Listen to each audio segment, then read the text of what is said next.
Mrs. Talks lived a life most people could only dream of. She had a sprawling mansion with golden gates that gleamed in the sunlight, several luxury cars parked in her garage, and enough wealth to buy almost anything her heart desired. After her husband passed away, she dedicated her entire life to her only son, Thompson. Thompson was her world. From the moment he was born, Mrs. Talks vowed to give him everything he could ever want. She surrounded him with the finest toys, the best tutors, and the most lavish birthday parties anyone had ever seen. If Thompson wanted something, all he had to do was ask and it was his. At first, everyone thought Thompson was a lucky child. His neighbors would often comment on how fortunate he was to have a mother who loved him so much. Thompson is going to be a fine man someday, they said. But as he grew older, it became clear that the love Mrs. Talks showed her son was one-sided. She gave him everything, but she didn't ask for anything in return. Not respect, not obedience, not even gratitude. By the time Thompson turned 16, he was used to getting his way. He talked back to his teachers, skipped school whenever he felt like it, and treated the household staff as if they were beneath him. Mrs. Talks knew about his behavior, but she always brushed it off. "He's just a boy," she would say. "He'll grow out of it." But Thompson didn't grow out of it. He grew into it. As he reached his 20s, Thompson became a young man who believed the world revolved around him. He had never been taught limits, so he didn't believe they existed. He drove his expensive sports cars recklessly through the city streets, throwing lavish parties that lasted until dawn. He would throw money around like it was nothing, leaving everyone to envy his carefree life. People whispered about him behind his back. "That boy has no discipline," they said. "He's going to end up in trouble one day." But Mrs. Talks refused to listen. She continued to spoil him, thinking she was doing the right thing. After all, wasn't it a parent's job to make their child happy? One day Thompson demanded a new car, a rare and incredibly expensive model that was only available overseas. Without hesitation, Mrs. Talks arranged for it to be shipped to their home, even though Thompson already had 4 cars he rarely drove. He grinned smugly as the shiny new vehicle was delivered, never stopping to thank his mother. "Be careful with this one, Thompson," Mrs. Talks said, watching him as he climbed into the driver's seat. He rolled his eyes. "Don't worry about it, Mom. I can handle it." But that was the problem. Thompson believed he could handle anything. As the years passed, his behavior only got worse. He would disappear for days, spending his nights at the city's most exclusive clubs and bars. He surrounded himself with friends who encouraged his wild lifestyle, and he had a reputation for being untouchable. No one dared to cross him because everyone knew he came from money. Mrs. Talks began to notice small cracks in the perfect life she had built. Thompson's name would occasionally pop up in gossip columns, attached to some scandal or another. A brawl at a nightclub. A drunken argument at a high-end restaurant. But every time she tried to bring it up with him, he would wave her off. "People are just jealous of me, Mom," he said one evening as he lounged on the couch, flipping through his phone. "They make up stories because they can't stand to see someone like me living the good life." Mrs. Talks nodded, though her heart felt heavy. Deep down she knew something was wrong. But she didn't know how to fix it. She had spent so many years giving Thompson everything he wanted that she didn't know how to tell him no. One evening she received a call from a concerned friend. "Talks, I think you need to rein Thompson in," the friend said cautiously. "People are starting to talk. They say he's becoming dangerous." Mrs. Talks laughed nervously. "Dangerous? That's ridiculous. He's just a boy having fun." But even as she said it, she couldn't shake the feeling of unease. One night, Thompson returned home well past midnight.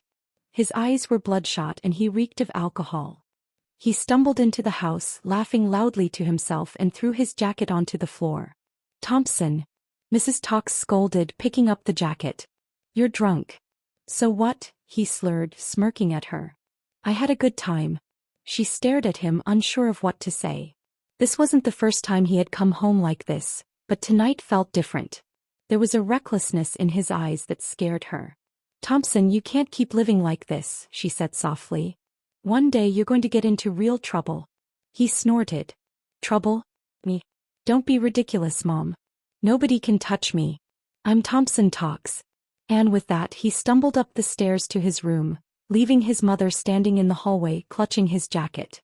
As she stood there, Mrs. Talks couldn't help but think about her late husband. He had always been strict with Thompson, insisting on discipline and respect. But after he passed away, she had felt the need to compensate for his absence by giving Thompson everything. Now she wondered if she had made a mistake. The next morning, Thompson was gone before she even woke up. She found a note on the kitchen counter that read, "Gone to meet the guys. Don't wait up." Mrs. Talk sighed as she crumpled the note in her hand. She had spent her entire life trying to make Thompson happy, but she was starting to realize that happiness wasn't the same as being good. What she didn't know was that her son was already on a path that would change both of their lives forever. While she sat in her luxurious home, sipping her morning tea, Thompson was making choices that would bring their perfect life crashing down. The cracks in their world were growing wider, and soon they would be impossible to ignore. It was a Friday night, and the city was alive with music, laughter, and the glow of neon lights. Thompson had been planning this night for weeks. He and his friends were headed to the Diamond Lounge, the most exclusive club in town. Known for its lavish interior and celebrity guests, it was the perfect place for Thompson to flaunt his wealth and live up to his reputation as the untouchable king of the nightlife. Thompson arrived in his sleek sports car, the engine roaring as he pulled up to the club's entrance. The valet took his keys with a respectful nod, and Thompson strutted inside, his friends trailing behind him. Inside, the air was thick with the scent of expensive perfume and the bass of the music pounding through the room. It didn't take long for Thompson to spot her. Queen was sitting at the bar, a stunning woman with dark cascading hair and a striking red dress that turned heads as she moved. She was laughing with a friend, her smile lighting up the room. Thompson's gaze locked onto her and he smirked. "She's mine tonight," he declared to his friends, who chuckled and encouraged him to go after her. Thompson made his way to the bar, exuding confidence. He slid onto the stool next to Queen and ordered a drink. "You're too beautiful to be sitting here alone," he said smoothly. Queen glanced at him, raising an eyebrow. "I'm not alone," she replied, gesturing to her friend. Thompson chuckled, unbothered by her cool demeanor. "Fair enough. But a woman like you deserves to be treated like a queen. What's your name?" "Queen," she said simply, taking a sip of her cocktail. Thompson's grin widened. "Fitting. I'm Thompson. Maybe I could be your king tonight." Queen rolled her eyes. "You're confident, aren't you?" "I'm honest," he replied. "A woman like you doesn't come around every day." Despite her initial resistance, Queen found herself chatting with Thompson. He was charming and his confidence had a magnetic pull. As the night wore on, Thompson kept buying drinks for Queen and her friend, ensuring their glasses were never empty. Unbeknownst to Queen, Thompson had a darker plan in mind. He watched carefully as she became more relaxed, her laughter coming easier and her movements slower. When her friend excused herself to take a call, Thompson saw his opportunity. He slipped a small, clear pill into Queen's drink while she wasn't looking, stirring it quickly before handing it to her. "Here you go," he said, flashing her a dazzling smile. Queen took the drink, unaware of what Thompson had done. As the night progressed, her head began to feel heavy and her vision blurred. She tried to shake off the dizziness, but it only got worse. "I don't feel so good," she mumbled, her voice barely audible over the music. Thompson leaned closer, pretending to be concerned. "You probably just had too much to drink. Let me take you home." Queen nodded weakly, unable to argue. Thompson guided her out of the club, his arm around her waist as if he were helping her. None of the bouncers or patrons questioned him. After all, he was Thompson Talks, the rich playboy who could do no wrong. He drove her to his house, a sprawling mansion on the outskirts of the city. Queen was barely conscious, her head lolling against the seat as Thompson carried her inside. He placed her on his bed, smirking as he watched her struggle to stay awake. "You'll thank me later," he muttered to himself, pulling out his phone to take pictures of the moment. What Thompson did that night was unspeakable. He took advantage of Queen in her vulnerable state, his arrogance convincing him that he would never face any consequences. He thought of it as just another conquest, another story to brag about to his friends. But he was wrong. When Queen woke up the next morning, she felt disoriented and sick. Her clothes were disheveled, and she immediately realized that something terrible had happened. As she pieced together the events of the previous night, tears streamed down her face. She grabbed her belongings and fled the mansion, determined to find answers and justice. Queen went straight to her father, Mr. Greggs, a powerful politician known for his fierce protection of his family. She poured out her heart, telling him everything she could remember. The shame and pain in her voice fueled his anger, and he vowed to make Thompson pay for what he had done. "This boy thinks he's untouchable," Mr. Greggs said, his voice cold with fury. "But he's about to learn that no one messes with my family." That same day, Mr. Greggs used his influence to have Thompson arrested. The police arrived at Thompson's mansion, catching him off guard as he lounged by his pool. "What's going on?" Thompson demanded as the officers approached him.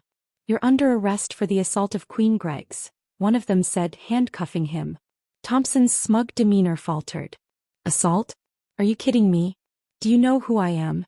The officer didn't respond, leading him to the patrol car as Thompson shouted protests. News of the arrest spread quickly. It was all over the media. Wealthy playboy arrested for assaulting politician's daughter. The public was outraged, and people who had once admired Thompson now condemned him. When Mrs. Talks heard the news, she was devastated. She refused to believe her son was capable of such a crime. "There must be some mistake," she insisted, rushing to the police station to see him.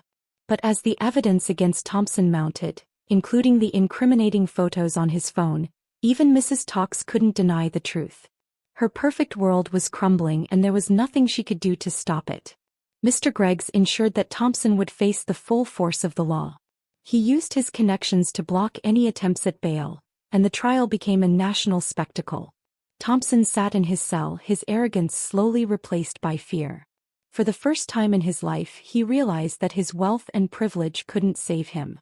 And for the first time, Mrs. Talks began to question everything she had done as a mother. As she watched her son's life spiral out of control, she couldn't help but wonder if this was the result of the choices she had made. But there was no going back now. The night of the incident had set everything in motion, and their lives would never be the same. The courtroom buzzed with tension as Thompson Talks sat at the defense table, his once confident demeanor replaced by a pale, nervous expression. He wore a tailored suit, but it didn't hide the fear in his eyes. The media called it the trial of the decade, and every seat in the courtroom was filled with reporters, spectators, and those hungry for justice. Queen sat in the front row, her father, Mr. Greggs, beside her, his arm protectively draped over her shoulder. Her face was somber, her eyes downcast but resolute. She had chosen to attend every session, determined to see this through. She wanted Thompson to face the consequences of his actions. The prosecution presented damning evidence against Thompson. Security footage from the club, testimonies from Queen's friend, and the incriminating photos Thompson had foolishly kept on his phone. It painted a chilling picture of a young man who believed he was above the law. Thompson's lawyer, a high-priced defense attorney hired by Mrs. Talks, tried every tactic to discredit the evidence and portray Thompson as a victim of misunderstanding. But the case was airtight, and Mr. Greggs's influence ensured that the legal process was swift and thorough. As the trial progressed, Mrs. Talks became a fixture in the courtroom. She sat behind her son, her face a mask of worry and disbelief. She couldn't reconcile the boy she had raised with the monster described by the prosecution. "Your Honor," the prosecutor said during closing arguments, "this case isn't just about Thompson Talks. It's about accountability. It's about sending a message that no one, no matter how wealthy or powerful, is above the law." The judge's gavel fell. The jury deliberated for hours, but the outcome was inevitable. Thompson was found guilty of sexual assault and sentenced to 15 years in prison. The verdict was a crushing blow to Mrs. Talks. She cried openly as the sentence was read, clutching her chest as if the words themselves were daggers. Thompson, on the other hand, sat frozen in shock, his world crashing down around him. But the nightmare didn't end there. Unwilling to accept the verdict, Mrs. Talks decided to take matters into her own hands. She reached out to an old acquaintance, a powerful businessman with connections in the justice system. She offered a substantial bribe, hoping to secure her son's release or at least reduce his sentence. The meeting was conducted in secrecy, but whispers of her actions quickly spread. Mr. Greggs, ever watchful, got wind of the bribe attempt and used his own connections to expose it. The next morning, headlines blared. Mrs. Talks arrested for bribery in son's assault case. The authorities moved swiftly, arresting her in her mansion. She was taken into custody and charged with attempting to pervert the course of justice. For a woman who had always lived above the rules, It was a humiliating fall from grace. When Thompson heard the news, he was furious. "What were you thinking, Mum?" he shouted during a prison visit. "This woman just made things worse." Mrs. Tox was taken to another cell, and right inside the cell she began to lament, saying, "I was trying to help you, son." Mrs. Tox sobbed, her hands trembling as she touched her hair. "I couldn't stand to see my son suffer like this." "Well, now we're both suffering," one of the police officers who was passing by snapped, slamming the door and walking away. Mrs. Tox's trial was swift. The evidence against her was overwhelming, and her status as a wealthy socialite only fueled public outrage. She was found guilty of bribery and sentenced to 5 years in prison. For the first time in her life, Mrs. Tox was forced to confront the consequences of her actions. Stripped of her wealth and privilege, she entered the harsh reality of prison life. Gone were the luxurious comforts of her mansion. Now she shared a cramped cell with strangers and followed rules she couldn't bend. Thompson, meanwhile, was adjusting to his own harsh reality. Prison was nothing like the life he had known. The other inmates didn't care about his money or his name. To them, he was just another criminal, and he quickly learned that his arrogance would get him nowhere. The once unbreakable bond between mother and son began to erode. In any leisure moments, Thompson was always filled with anger and blame for his mum. One hot afternoon, the inmates from male and female wards were taken out to work on the bushy field. Thompson, on sighting his mom, ran to her and said, "You did this to me," Thompson said, his voice bitter. "If you had disciplined me when I was a kid, maybe I wouldn't be here now." Mrs. Tox's heart broke with every word. "I only wanted to make you happy," she replied weakly. "I didn't know it would lead to this." "Happy?" Thompson scoffed. "You didn't make me happy. You made me reckless. You gave me everything except the one thing I needed, a reason to be better." Those words haunted Mrs. Tox throughout the bush clearing, and even as they returned them back to their cell, she lay on her thin prison mattress at night. She had spent her life trying to shield Thompson from pain, but in doing so she had failed to prepare him for the real world. Now they were both paying the price. Outside the prison walls, the story of the Tox family became a cautionary tale. People whispered about the dangers of unchecked privilege and the responsibilities of parenthood. "They had everything," one news anchor said during a broadcast, "and now they have nothing." It's a tragic example of how wealth can blind people to what truly matters. The public scorn was merciless, but for Thompson and Mrs. Tox, the harshest judgment came from within. In the quiet moments of their respective sentences, both mother and son began to reflect on their lives. For Thompson, prison became a harsh teacher. He learned to navigate the brutal social hierarchy, and for the first time he was forced to take responsibility for his actions. For Mrs. Tox, the solitude of her cell gave her time to think about the choices she had made as a mother. She replayed every moment of Thompson's childhood, every decision to indulge him instead of guiding him. "I wanted to give him the world," she whispered to herself one night, tears streaming down her face. "But I took away his chance to be a good man." By the time their sentences were over, the Tox family was unrecognizable. They had lost their wealth, their status, and their relationship. But they had gained something they had never had before: the understanding that their actions had consequences. The fall from grace was complete, but whether they could rise from the ashes was a question that only time could answer. The day Thompson was released from prison, the sky was gray and a steady drizzle soaked the streets. He stepped out of the gates, his face hardened and his eyes shadowed with anger and bitterness. He was no longer the arrogant boy who had walked into prison. He was a man who had learned the harshest lessons of life in the most unforgiving of places. Mrs. Tox was released 2 years later. Her once impeccable appearance was gone, replaced by a weary, frail woman whose time in prison had aged her beyond her years. When she stepped out of the prison gates, she expected Thompson to be waiting for her. He wasn't. She returned to what was left of her mansion, a shell of its former grandeur. The luxurious furnishings were gone, sold to pay for legal fees and debts. The house felt empty and cold, much like her relationship with her son. Thompson had moved into a modest apartment on the other side of the city. He hadn't contacted his mother since her release, harboring a deep resentment for what he believed was his mother's role in his downfall. "She's the reason I ended up in that hellhole," he often muttered to himself.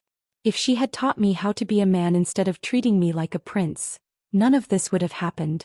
Despite his bitterness, Thompson was struggling to rebuild his life. His criminal record made finding work nearly impossible.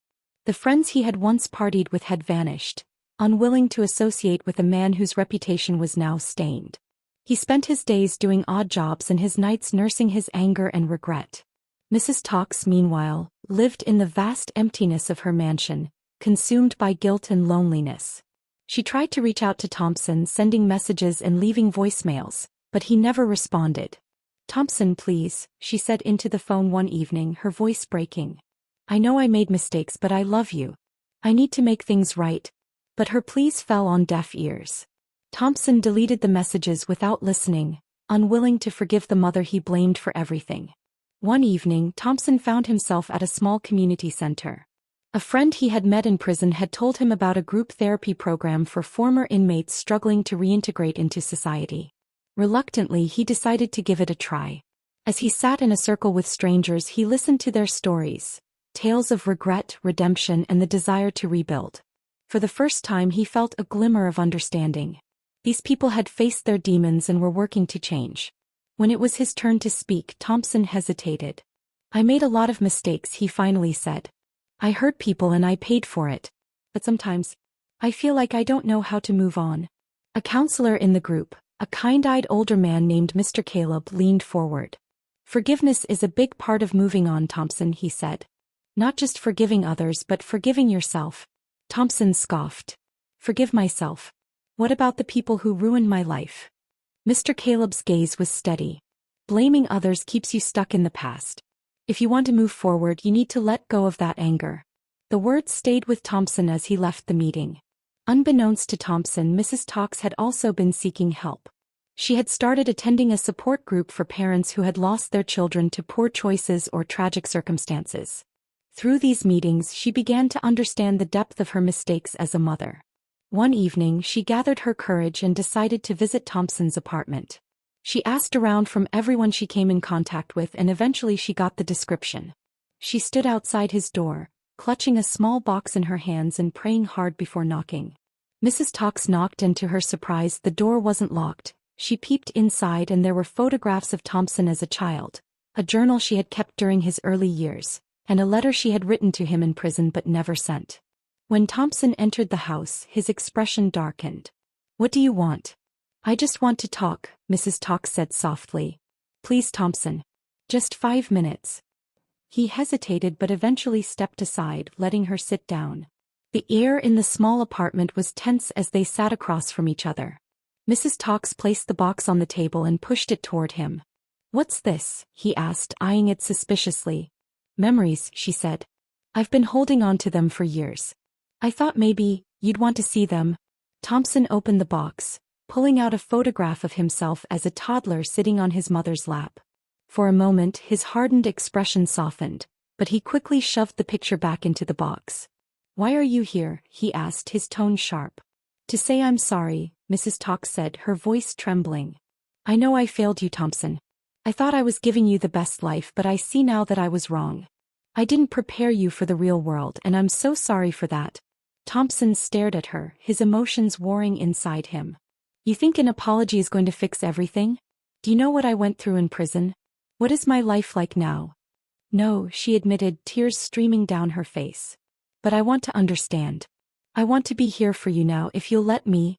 For a long moment, neither of them spoke. The weight of their shared pain hung heavy in the room. Thompson didn't forgive his mother that night. But something shifted. For the first time, he saw her not as the all-powerful woman who had shaped his life, but as a flawed human being who had made mistakes. When she left, he sat alone, looking through the box of memories. He read the letter she had written, her words filled with regret and love. It stirred something in him, a faint glimmer of hope that maybe, just maybe, they could find a way to heal. As the days turned into weeks, Thompson began attending the therapy sessions more regularly.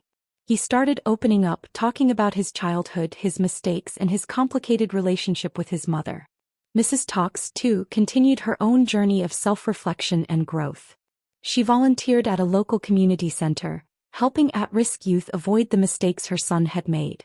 Though the road ahead was uncertain, both mother and son were taking steps toward a future where forgiveness and understanding might bridge the gap between them. The wounds were deep, but for the first time they both dared to hope that they could heal. The morning sun filtered through the gray clouds, casting a soft glow over the city. For the first time in years, Thompson woke up feeling lighter. He had just completed his latest therapy session and something about it had struck a chord. The counselor's words echoed in his mind. Forgiveness doesn't erase the past, but it can build a better future. Meanwhile, Mrs. Talks was busy at the community center, helping a group of teenagers learn life skills. She had found a new purpose in mentoring kids who reminded her of Thompson. These were children at risk of falling through the cracks, and she was determined to make a difference. It was her way of atoning for her mistakes, even if she still struggled to reconnect with her son. One afternoon, fate intervened. Thompson had agreed to help a friend repair a roof at the community center where Mrs. Talks volunteered. He didn't know she worked there, and she had no idea he would be stopping by. As Thompson climbed down the ladder, he froze at the sight of his mother walking out of the building, holding a stack of books. She paused too, her breath catching as she recognized him. "Thompson," she whispered, her voice laced with surprise and hope. "Mom," he replied, his tone cautious. For a moment neither of them moved. The silence was heavy, filled with the weight of all they had been through. "What are you doing here?" he finally asked, his eyes narrowing slightly. "I work here," she said. "I help with the youth program." He nodded, unsure of how to respond. "That's good. I didn't know you'd be here," she added, stepping closer. "But I'm glad you are." Thompson hesitated, then said, "I guess I should get back to work." As he turned to leave, Mrs. Talks called out, "Thompson, wait." He stopped but didn't turn around. "I know I've said it before, but I'm sorry," she said, her voice trembling. "I'm proud of you for trying to rebuild your life. I just want you to know that." Thompson glanced over his shoulder, his expression softening just a bit. "Thanks, Mom." That brief encounter planted a seed. Over the next few weeks, they began to cross paths more often at the community center. Each interaction was tentative, but slowly, a fragile bridge began to form between them.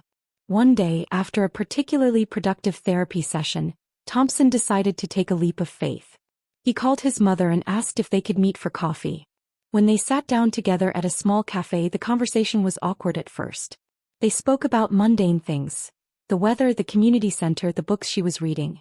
But as the minutes turned into hours, the walls between them started to come down. "I've been going to therapy," Thompson admitted, stirring his coffee. "It's helping me figure some things out." "That's good," Mrs. Talks said, her eyes lighting up. "I'm so proud of you, Thompson." He looked at her, searching her face for any sign of the overbearing mother he had once resented. But all he saw was a woman who had been through her own struggles and was trying to make amends. "I've been trying to figure things out too," she continued. "I realize now that I made a lot of mistakes raising you. I thought giving you everything would make you happy, but I was wrong. I should have taught you responsibility and respect." Thompson nodded slowly. "And I should have listened more. I didn't make it easy for you." For the first time in years, they shared a moment of mutual understanding. As the months went by, their relationship began to heal. It wasn't easy, and there were setbacks along the way. Thompson still had moments of anger and resentment, and Mrs. Talks struggled with guilt and regret. But they were committed to moving forward. Thompson started visiting his mother regularly. They cooked meals together, shared stories about their lives, and even laughed occasionally. The mansion, once a symbol of excess and dysfunction, began to feel like a home again. Mrs. Talks also invited Thompson to join her at the community center, helping with the youth program. At first he was hesitant, but he soon found that he enjoyed mentoring the kids. It gave him a sense of purpose and a chance to use his experiences to guide others. One evening, after a long day at the community center, Thompson and Mrs. Talks sat on the back porch of the mansion, watching the sunset. "You know," Thompson said, breaking the silence, "I never thought we'd get here. I thought I'd hate you forever. And I thought I'd lost you forever," Mrs. Talks replied, her voice soft. They sat in comfortable silence for a moment before she added, "I'm proud of the man you're becoming, Thompson. I hope you know that." "Thanks, Mom," he said, a small smile tugging at his lips. "I'm proud of you too." The road to redemption wasn't a straight line. There were still challenges and moments of doubt, but Thompson and Mrs. Talks were learning to face them together. They had both been broken by their past, but they were determined to build a better future. Thompson found steady work as a counselor for youth in progress, drawing on his own experiences to help others avoid the mistakes he had made. Mrs. Talks continued her volunteer work, finding fulfillment in giving back to the community. Their journey wasn't perfect, but it was theirs. And for the first time in years they both felt a sense of peace. The mansion, once a symbol of their downfall, now stood as a testament to their resilience and growth. The past would always be a part of them, but it no longer defined them. Together they had turned their pain into a new beginning, a story of redemption, forgiveness, and love.